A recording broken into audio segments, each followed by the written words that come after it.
Here are some signs of the times, but not our times.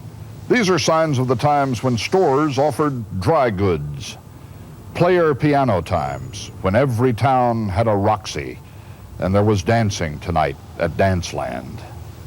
That's another older America, but it's still to be found up there on the brick walls of the old cities and the county seats and the sleepy river towns where nothing ever changes.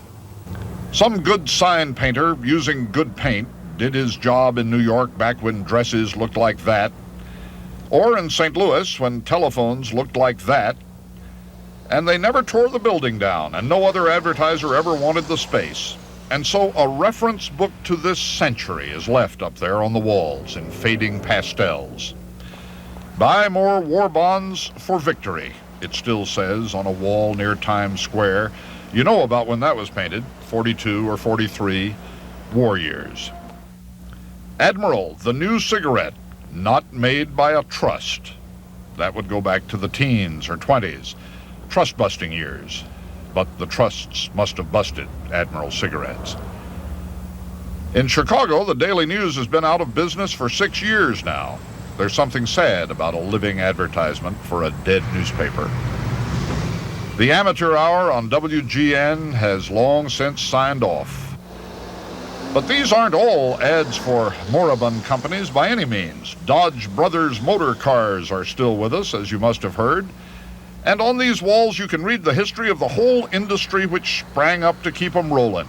The Mobil oils that were marketed by the Vacuum Oil Company, and the service stations that were built by the roadside by the Goodyear people, and the Gulf No-Knox, and the whole ball of automotive wax. Glancing up in one town or another this spring, we have come across early manifestations of Baby Ruth candy, and Old Dutch cleanser, and Charles H. Fletcher's Castoria, the kind you have always bought. And an early Wrigley's Spearmint painted right over an early Coca-Cola, or vice versa. Hard to tell which came first. Both thrive. And so does Oshkosh, bagosh. Bull Durham's old reliable name still dominates a city block in Dubuque, but nobody seems to pay it much attention anymore. The carriage works in Davenport, Iowa had to take in horseless carriages to survive. It's Schweiker's Garage now. All we could find of the Harmony Hall Hotel was its fading sign. Say goodbye to Old Tavern, once the pride of Warsaw, Illinois. Say auf Wiedersehen to Edelweiss, which was brewed in the Middle West for 100 years. Trummer's White Label is no longer sold at all good stores in this neighborhood or any other.